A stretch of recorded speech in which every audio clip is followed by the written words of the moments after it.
যার হাতে আইন তার পক্ষে, তা প্রমাণ করে দিলেন কলমজোড়া থানার সাব ইন্সপেক্টর শান্তি ত্রিপুরা। নিরীহ শ্রমিকদের মারধর করে তিনি প্রমাণ করে দিলেন খাকি ঊর্ধ্বি পরিধান করলে সবকিছুই করা যায়।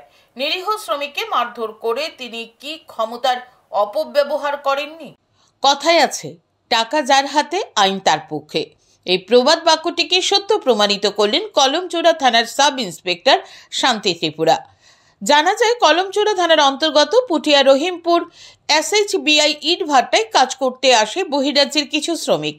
মঙ্গলবার শ্রমিকরা বকেয়া মজুরির জন্য মালিকের নিকট দাবি জানালে মালিক পক্ষ তাদেরকে মারধর করে। এই নিয়ে ঝামেলা শুরু হয়। একটা সময় শ্রমিকরা ন্যায় বিচারের দাবিতে সড়ক অবরোধে বসে।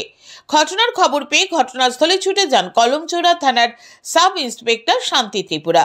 তিনি ঘটনাস্থলে গিয়ে সবকিছু জানার পর বুঝতে পারেন শ্রমিকদের পক্ষে কথা বললে ওনার শূন্য পকেট শূন্যই থেকে যাবে, কারণ নিরীহ শ্রমিকদের কাছে কোনো টাকা নেই। তখন তিনি ইটভাটার মালিক পক্ষের সাথে কথা বলেন। মালিক পক্ষের কাছে টাকার অভাব নেই। মালিক পক্ষের সাথে হাত মিলালে ওনার শূন্য পকেট পরিপূর্ণ হয়ে যাবে, এটা বুঝতে পারেন। বাস খাকি ঊর্ধ্বির প্রভাব খাটিয়ে তিনি শ্রমিকের ন্যায় বিচার পাইয়ে দেওয়ার পরিবর্তে শ্রমিকদের উপর এক প্রকার নির্যাতন শুরু করেন। একজন পুলিশ অফিসার হয়েও ইন্সপেক্টর শান্তি ত্রিপুরা নিরীহ শ্রমিকদের প্রকাশ্য দিবালোকে মারধর করেন। সাব ইন্সপেক্টর শান্তি ত্রিপুরার দাদাগিরির চিত্র সংবাদ প্রতিনিধিদের গোপন ক্যামেরায় ধরা পড়ে। একবার দেখে নিন সেই ঘটনার চিত্র।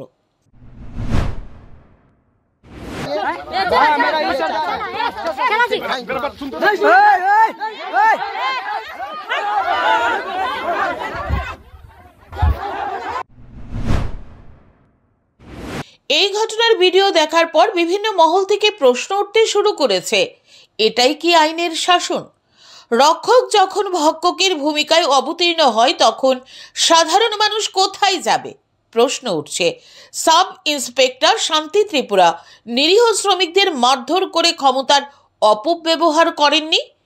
যদি তিনি ক্ষমতার অপব্যবহার করে থাকেন, তাহলে কেন তার বিরুদ্ধে আইনগত ব্যবস্থা গ্রহণ করা হবে না? এখন দেখার রাজ্যের আরক্ষা দপ্তর গুণধর সাব ইন্সপেক্টর শান্তি ত্রিপুরার বিরুদ্ধে কি ব্যবস্থা গ্রহণ করে। Bureau report, news today.